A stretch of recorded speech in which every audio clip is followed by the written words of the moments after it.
नमस्कार, आप देख रहे हैं 5 की बात और मैं हूं नगमा। सरकारी स्कूलों में शिक्षा का क्या स्तर है ये सब जानते हैं। क्लासरूम खाली रहते हैं और कई बार तो ऐसा होता है कि मास्टर साहब भी नदारत रहते हैं जब बच्चे आते हैं। तो स्कूलों में बच्चों को पौष्टिक आहार के नाम पर मिड डे मील यानी कि दोपहर का खाना दिया जाता है। ये एक पुरानी स्कीम है और इसे इस खाने की पौष्टिकता को बढ़ाने के लिए इसमें जो कीड़े मकोड़े पड़े हैं वो उसे बढ़ा रहे हैं। ये हम नहीं कह रहे हैं, ये बिहार के वैशाली जिले के एक मास्टर साहब बता रहे हैं। बिहार के वैशाली जिले में एक स्कूल के मिड डे मील में दिए गए खाने में जब कीड़े निकले तो शिक्षक ने कहा कि कीड़े में विटामिन होता है, चुपचाप खा लो। बच्चों ने खाने से इनकार किया तो शिक्षक ने छात्रों की पिटाई कर दी और पिटाई भी ऐसी वैसी नहीं। इस पिटाई में एक छात्रा का हाथ टूट गया है। मास्टर साहब ने ऐसे मारा बच्चों को कि उसमें एक छात्रा का हाथ टूट गया है। तो ये वीडियो जो है वो काफी वायरल हुआ है, इसका वहां पर बहुत जांच पड़ताल हो रही है। लेकिन सबसे पहले आपको सुनाते हैं कि बच्ची जिसका हाथ टूटा है वो इस हादसे के बारे में क्या बता रही है। सुनिए क्या कह रही है नंदिनी कुमारी। फूल गए थे, दवाई लगा दिए थे, फिर दादी की दवाई दी थी कि दारू दवाई खिया देना वहाँ पे घर पे। सर जी बोला माफ करो से सर जी कर रहे थे कि गोर लग रहे, माफ करो से सर जी कर रहे थे। अच्छा, तो उसके बाद क्या हुआ? हमारी दादी बोलने लगी तो गाड़ी आया था, गाड़ी पे बैठ के चल गए थे हॉस्पिटल। अच्छा, ये हाथ में टूटा हुआ है कि चोट है? टूटल है। बच्ची को मास्टर साहब ने इस तरह उसका हाथ पकड़ा, उसे खींचा कि उसका हाथ टूट गया और बाद में वो ये भी बता रही है कि लगातार फिर मास्टर साहब कहते रहे कि माफ करो। टीचर कह रहे हैं कि पता नहीं कि कैसे हो गया, बच्चे बहुत उन्माद मचा रहे थे, बच्चे बात नहीं सुनते।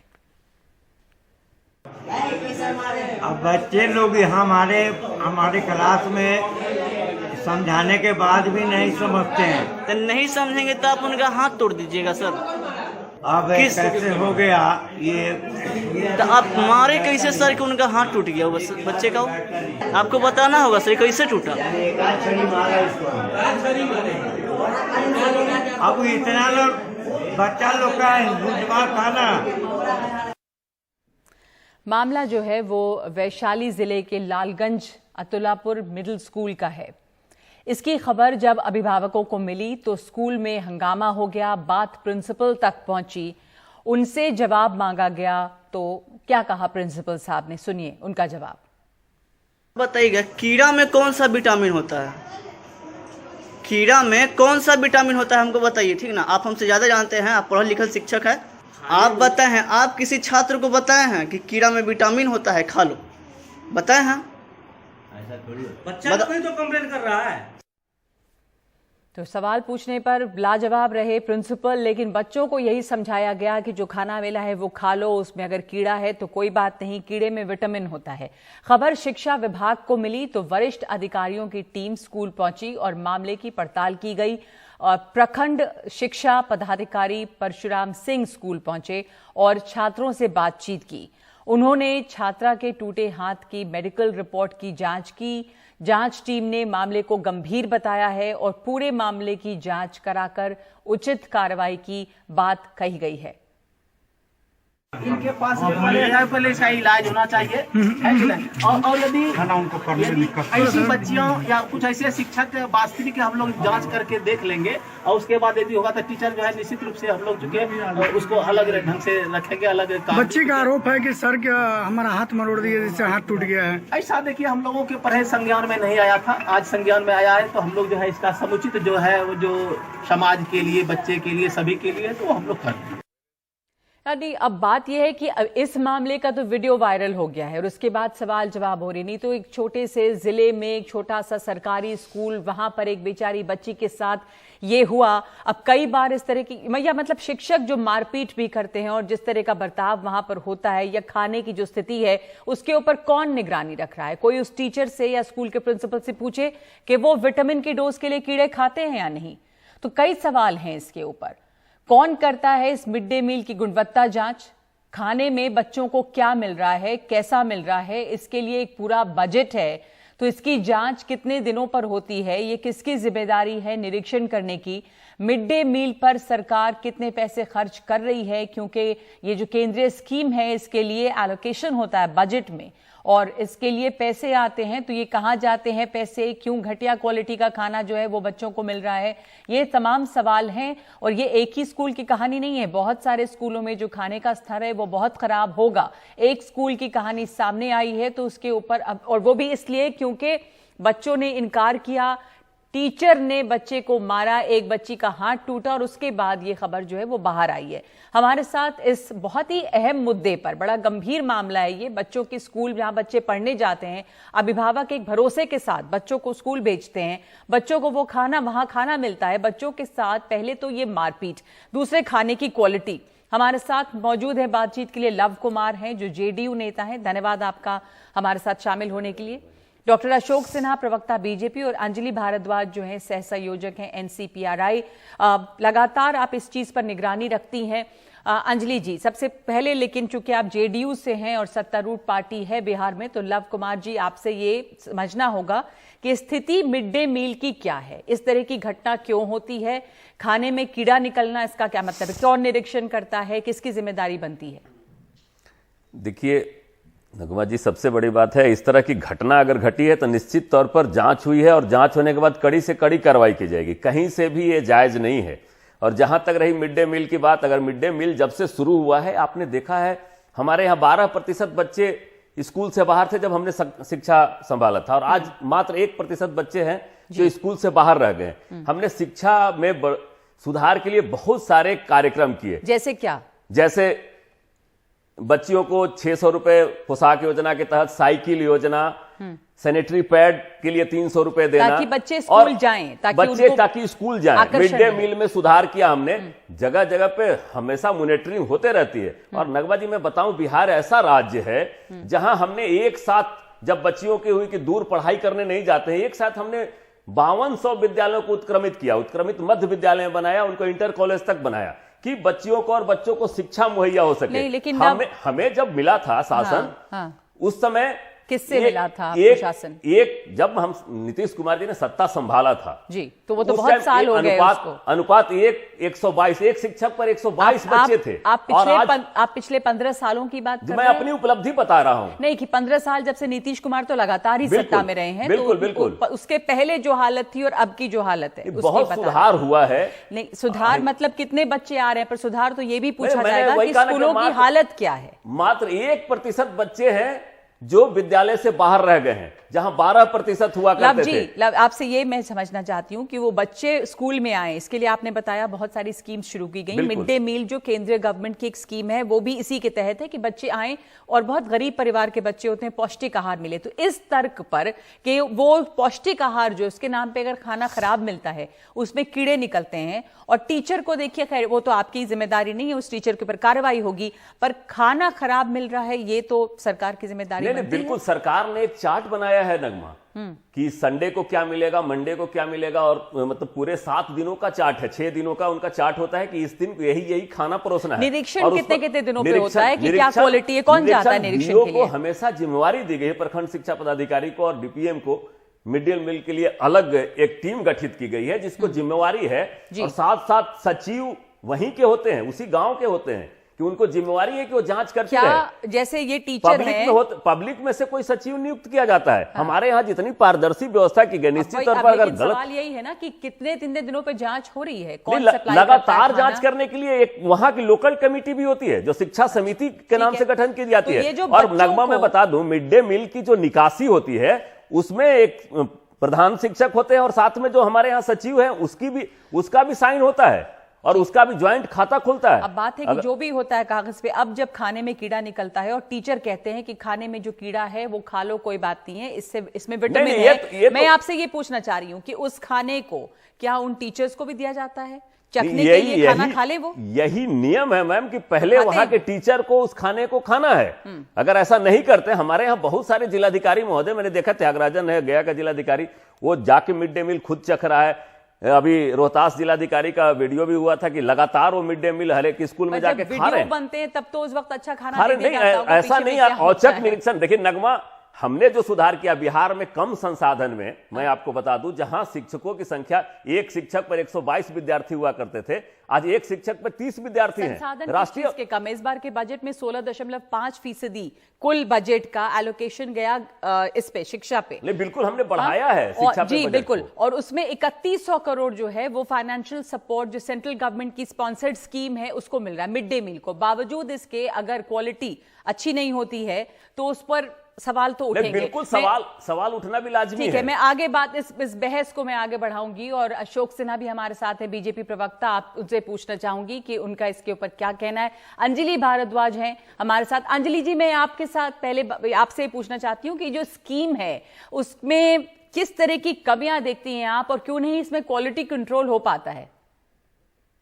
देखिए नगमा, सीधी सी बात है कि हमारे देश का भविष्य बच्चे हैं और इस कारण से नेशनल फूड सिक्योरिटी एक्ट जो खाद्य सुरक्षा कानून है उसके तहत मिड डे मील स्कीम लागू की गई है, जिससे कि बच्चे जो हैं उन्हें सही से पोषण मिल सके।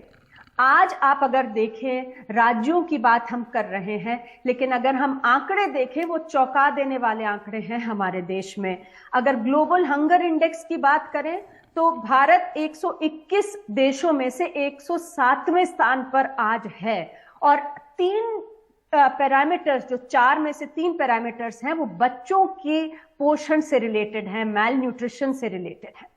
अगर हम ग्लोबल हंगर इंडेक्स को नकार भी दें जैसे सरकारें कर रही हैं, तो हम अपने देश का ही नेशनल फैमिली हेल्थ सर्वे देख लें, अगर उसमें 35% बच्चे हमारे देश के आज स्टंटेड हैं और 20% वेस्टेड हैं।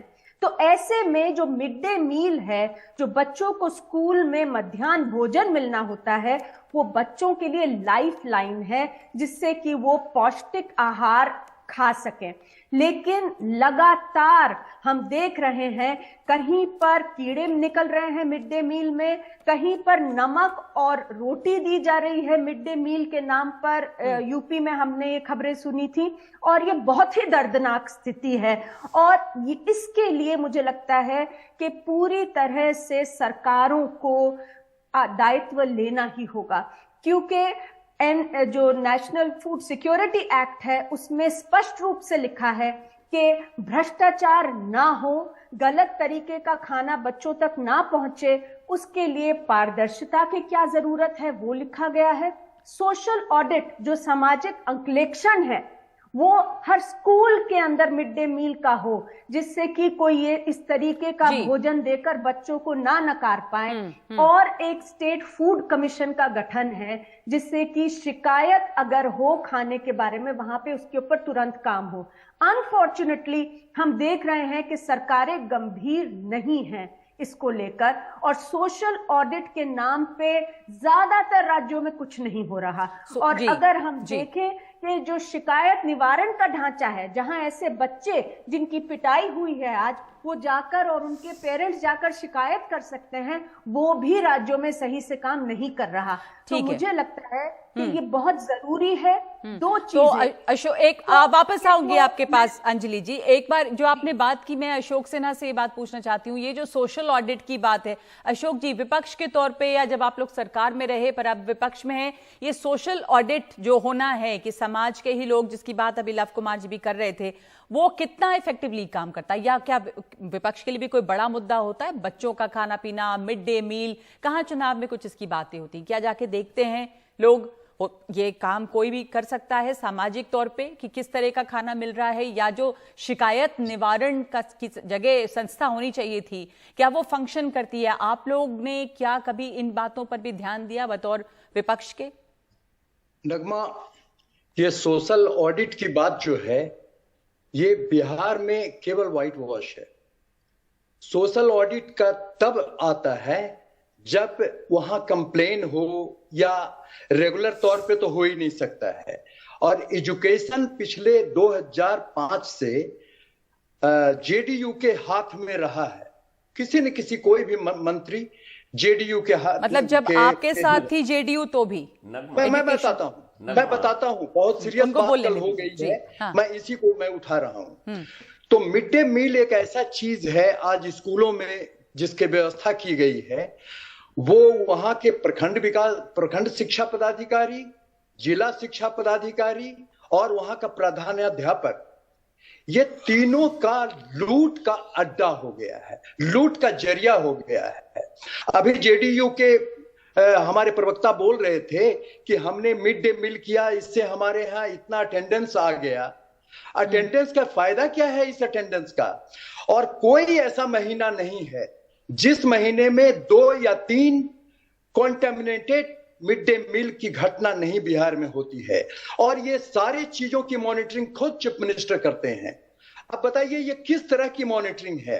आज तो मान लिया जाए कि आज का शिक्षा मंत्री बिहार में है, जो शिक्षा मंत्री शिक्षा के नाम के हैं, वो आज तक कभी कॉलेज गए नहीं है, अपने भी नहीं गए और किसी दूसरे कॉलेज में अभी क्या जाएंगे। मगर पावर है तब तो शिक्षा मंत्री बनेंगे ही।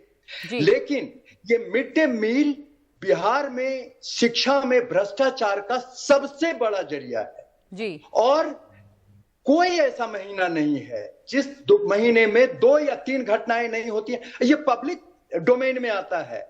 लेकिन नहीं, पर बात ये है कि आप लोग भी विपक्ष के तौर पे इस बात को कितना उठाते हैं? क्या ये मुद्दा बनता है? या जब आपके साथ यहाँ पर आप जब साथ में सरकार बना रहे थे जेडीयू के, उस वक्त आप कह रहे हैं जेडीयू के पास विभाग हमेशा रहा, पर ये बातें उठाई जा सकती हैं, क्या किसी के लिए ये बात महत्वपूर्ण है? पर जैसा कह रहे हैं यहाँ पर अशोक जी, लव कुमार जी, कि मुख्यमंत्री खुद निरीक्षण करते हैं और ये जो पूरा सोशल ऑडिट का मामला है वो एक तरह से व्हाइट वॉश है, उसके नाम पे कुछ होता नहीं। और अगर मुख्यमंत्री देख रहे हैं तो किस तरह से देख रहे हैं जिस फ्रीक्वेंसी से खाने में कंटेमिनेशन पाया जाता है? अशोक जी कह रहे हैं। देखिए कुमार जी, अशोक जी की बात पे मुझे हंसी आती है। ये सरकार में जब तक शामिल थे तब तक इन्होंने एक बात भी इस प्रश्न को नहीं उठाया। पर विभाग आपके पास विभाग, मैं आ रहा हूं विभाग पे ही। हाँ। इनको ये जानकारी हो कि वित्त मंत्रालय किसके पास रहा है नगमा? वित्त मंत्री को सभी विभागों का निरीक्षण करने का अधिकार है, क्योंकि पैसा उसके यहां से जाता है। कभी वित्त मंत्री आदरणीय सुशील मोदी जी रहे, कभी उन्होंने इस पर प्रश्न नहीं उठाया, जबकि कई बार चर्चा किया कि मिड डे मील से, क्योंकि कौन बच्चा है जो घर में रह जाता था? वही दलित, महादलित, गरीब परिवार का। जैसे मिड डे मील चालू हुआ, वो बच्चे स्कूल आना शुरू किया और इन्होंने कहा क्या रिजल्ट हुआ। नगमा आप उठा कर देखो, जो इंडिया का टॉप एग्जाम होते हैं, हमारे यहां से ग्रामीण पृष्ठभूमि से आने वाले कितने विद्यार्थी हैं जो यूपीएससी वो स्कूल का कमाल नहीं है, वो ऐसे एक्सेप्शनल केसेस होते हैं जो बच्चे क्वालिफाई कर रहे हैं। जैसे जिस तरह से आप कर रहे हो, आप सासाराम में रहने वाले एक विद्यार्थी नासा के लिए चयन होता है। बच्चे बहुत सारे हैं जो यूट्यूब देख देख के पढ़ के भी नीट क्वालिफाई कर ले रहे हैं। अच्छी बात है, मैं उसमें नहीं जाना चाहता, लेकिन आज 2 महीने में स्थिति इतनी खराब हो गई कि ये हमारे पार्टनर जो कभी हम इसका गुणगान करते नहीं, बात सही है अशोक जी की 2 महीने में स्थिति खराब हो गई, ऐसा तो है नहीं। जब आप लोग लग रहा है, और कभी इनके वित्त मंत्री ने क्यों नहीं सवाल उठाया कि इस पर नहीं बढ़ा? अशोक जी को एक जवाब देने का अधिकार है इसके ऊपर। उसके बाद जी हाँ, बिहार एकमात्र ऐसा स्टेट है जहां के हर विभाग, शिक्षा विभाग को तो छोड़ दीजिए, ये तो खुद जनता दल यूनाइटेड के ही हाथ में रहा है। किसी भी कोई भी अलायंस पार्टनर के भी मंत्रालय में है, वहां के अधिकारी से लेके सब पे मुख्यमंत्री का खुद निरीक्षण रहता है। वहां के अधिकारियों का ट्रांसफर करते हैं, वहां के अधिकारी को ये अपनी मर्जी से भेजते हैं। ठीक है अशोक जी, आपका कहना है कि जब आप साथ में थे तो आपने सवाल नहीं उठाया? सवाल उठाया भाई। अलग जी, 1 मिनट। और अशोक जी आपको भी रोकूंगी अब, क्योंकि हमारे पास वक्त इतना, पर जो ये बहस जैसे जारी है, अफसोस इस बात का है कि बच्चों के भविष्य की बात है।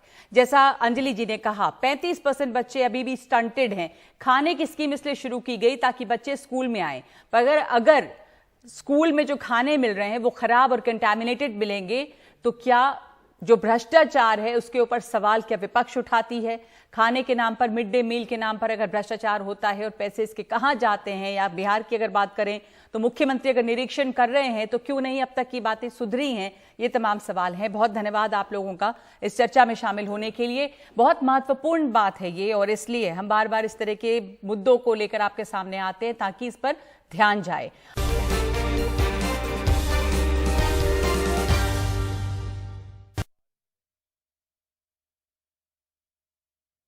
I was briefed with Mr. Fali Nariman in a matter relating to the withdrawal of the prosecution of 3 chief ministers under section 321 of the CRPC.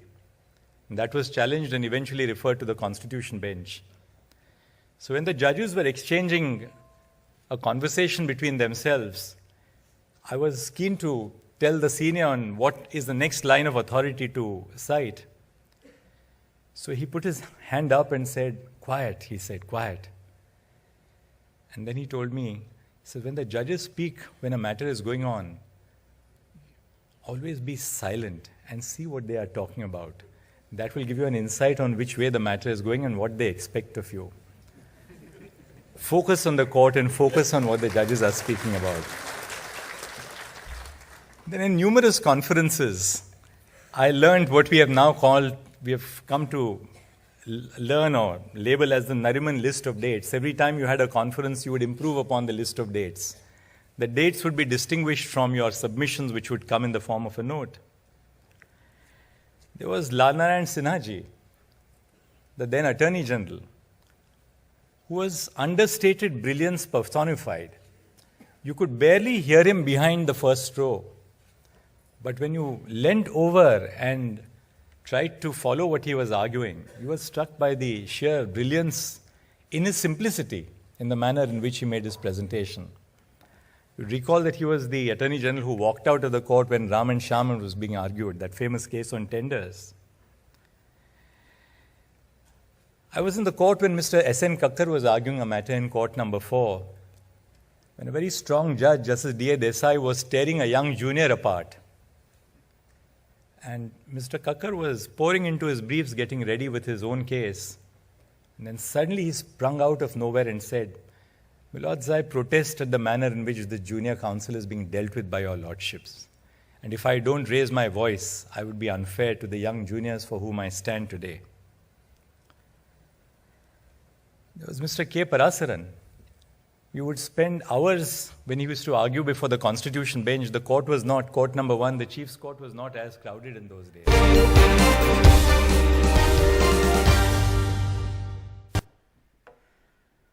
Samajwadi party नेता डिंपल यादव ने आज मैनपुरी में होने वाले लोकसभा उपचुनाव के लिए पर्चा दाखिल कर दिया है। पर्चा भरने के दौरान उनके पति और समाजवादी पार्टी अध्यक्ष अखिलेश यादव भी साथ थे।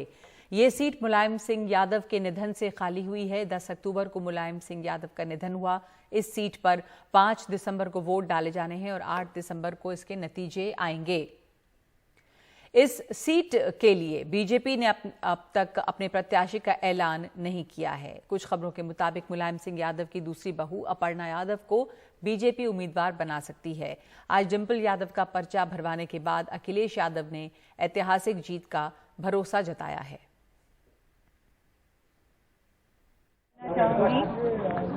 मैनपुरी ने नेताजी को पहचान दी और नेताजी ने मैनपुरी को पहचान दी।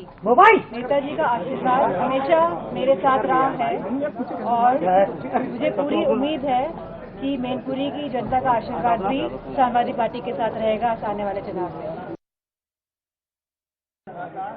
आज जब नेताजी बीच में नहीं हैं, मैं मैनपुरी की जनता से यही अपील करना चाहता हूं कि नेताजी के जो बताए हुए रास्ते पे हम सब चलेंगे।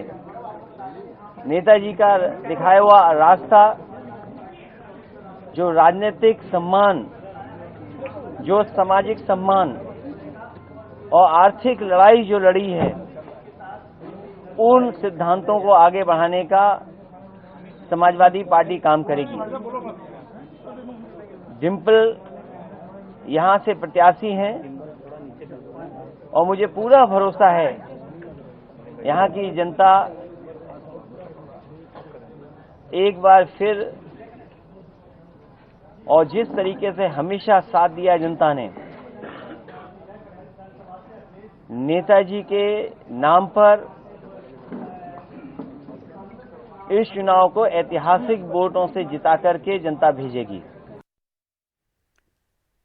तो ऐसी उम्मीद जता रहे हैं अखिलेश यादव की डिंपल यादव की ऐतिहासिक जीत यहां से होगी। इधर दिल्ली में भी चुनावी पारा काफ़ी तेज़ी से चढ़ रहा है, क्योंकि आज दिल्ली नगर निगम चुनाव में नामांकन दाखिल करने की आखिरी तारीख और आखिरी दिन है। इस दौरान बहुत बड़ी संख्या में उम्मीदवारों ने अपना पर्चा भरा है।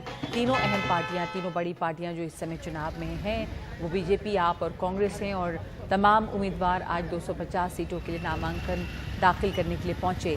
3 बजे तक जो उम्मीदवार नामांकन केंद्र पहुंच चुके थे वो समय सीमा के बाद भी पर्चा भर सकेंगे।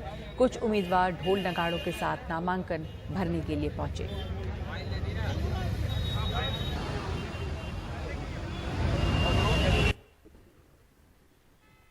उत्तर पूर्वी दिल्ली से बीजेपी सांसद मनोज तिवारी ने दिल्ली नगर निगम चुनावों में 150 से ज्यादा सीटें जीतने का दावा किया है। उनसे बात की हमारे सहयोगी शरद शर्मा ने। दिल्ली बीजेपी के पूर्व अध्यक्ष और उत्तर पूर्वी दिल्ली से बीजेपी के सांसद मनोज तिवारी हमारे साथ हैं। सर, बहुत बहुत स्वागत है आपका। क्या असेसमेंट है इस बार एमसीडी में बीजेपी के लिए आपका? देखिए, बीजेपी ने इस बार दिल्ली के लिए ऐतिहासिक काम कर दिया है और इस नाते हमें पूरा विश्वास है कि 250 में हम 150 प्लस होने वाले हैं। मनीष सिसोदिया या आम आदमी पार्टी क्लेम करी तो कि आप 20 से नीचे जाएंगे और वो 200 से ऊपर जाएंगे। वो अपना वाला बता रहे हैं वो अपना वाला बता रहे हैं। देखिए, दिल्ली में बीजेपी ने एमसीडी में जो झुग्गी में रहते थे 3024 लोगों को अपना आलीशान फ्लैट दे दिया और झुग्गी के प्रत्येक लोगों को, प्रत्येक घर को, मतलब प्रत्येक परिवार को जो झुग्गी वासी है, जिसकी झुग्गी है, जो इलीगल घुसपैठिया नहीं है, ऐसे सभी लोगों को, जो बांग्लादेशी रोहिंग्या छोड़ के हमारे देश का कहीं का कोई व्यक्ति दिल्ली में बेघर होकर झुग्गियों में रहता है, हम उसको फ्लैट देंगे। ये नरेंद्र मोदी जी का शपथ है और बीजेपी का दिल्ली एमसीडी में। और हमने इस कूड़े के पहाड़ को पहली बार 65 फीट कम किया हमने, वो भी विपरीत परिस्थिति में, जब अरविंद केजरीवाल जी सारा फंड रोके रखते थे। आज हमने उसको लैंडफिल साइट की हाइट तो कम की ही, हमने गलियों से 412 कूड़े के ढलाव हटा दिए। और जो सबसे बड़ा काम हमने किया कि ये जो दिल्ली सरकार पैसे रोकती थी हमारी अरविंद केजरीवाल जी आने के बाद कि एमसीडी में बीजेपी है तो हम पैसे रोक देंगे, हमने वो व्यवस्था ही खत्म कर दी। अब न रहेगी बांस न बजेगी बांसुरी, तुम्हारे पास वो अधिकार ही नहीं रहेगा कि तुम पैसा दो। यूनिफिकेशन कर दिया एमसीडी का। अच्छा, अब डायरेक्ट सेंटर से पैसा एमसीडी के पास जाएगा? सेंटर से पैसा एमसीडी को पहले भी आता था। अच्छा। लेकिन वो थ्रू दिल्ली गवर्नमेंट आता था। अब वो दिल्ली सरकार के बजट से कट करके एमसीडी का फंड डायरेक्ट हो जाएगा, ऑटोमेटिक हो जाएगा। ऑटोमेटिक हो गया। क्योंकि ये मुद्दा भी बना था कि 5 साल पहले आपने वादा किया था कि ऐसा कराएंगे, लेकिन ऐसा हुआ नहीं। तो कर दिया हमने। आम आदमी पार्टी ने कूड़े को बड़ा मुद्दा बनाया, साफ सफाई को बड़ा मुद्दा बनाया है और अपनी 10 गारंटी जारी करी है। हालांकि वो एक नई पार्टी है, एमसीडी के हिसाब से अभी तक सत्ता में नहीं आए, तो उनके लिए आसान है वादे कर देना। आप 15 साल से शासन कर रहे हैं, आपके लिए वादे करना इतना इसलिए आसान नहीं है क्योंकि आप जब शासन कर चुके हैं 15 साल, तो आपको सोच समझ के इसलिए वादे करने होंगे कि लोग कहेंगे भाई 15 साल में आपने क्या किया। तो आपके लिए सबसे बड़ा मुद्दा क्या होगा? उनकी 10 गारंटियों का हम एक एक गारंटी का बात करेंगे और हम अपने वादों का भी बात करेंगे। हमने कहा था कि अब आपको एमसीडी में लाइन नहीं लगाना पड़ेगा, डेथ सर्टिफिकेट, बर्थ सर्टिफिकेट, मकान के नक्शे, और हमने कर दिया, सब ऑनलाइन है। हमने, उन्होंने क्या किया, उन्होंने तो कहा था कि जमुना जी में डुबकी लगवाएंगे। अरविंद केजरीवाल जी जमुना जी में डुबकी तो लगाना छोड़, जाके एक बार ऐसे खाली नकिया भी नहीं उसमें घुसा सकते। उन्होंने कहा था हम पॉल्यूशन मुक्त करेंगे, क्या किया? उन्होंने कहा 11,000 बस लाएंगे, इलेक्ट्रिक लाएंगे, क्या किया? आखिरी सवाल, जब आप पिछली बार अध्यक्ष थे, आपके नेतृत्व में 181 सीटें बीजेपी ने जीती थी। इस बार आपका आकलन कम लग रहा है, आप 150 सीटें बता रहे हैं। हम 150 प्लस की बात कर रहे हैं। अच्छा, तो पिछली बार से ऊपर जा पाएंगे, नहीं जा पाएंगे? देखिए, पिछली बार हम 272 में 181 जीते थे। 272 में 181 जीते थे, तो वो कम हो गई है ना। तो इसीलिए मेरा मानना है कि हम 150 प्लस तो रहेंगे। चलिए, आपको हमारी शुभकामनाएं। Thank you sir. दिल्ली से अपने कैमरा सहयोगी सुधीश कुमार राम के साथ मैं शरद शर्मा, NDTV इंडिया।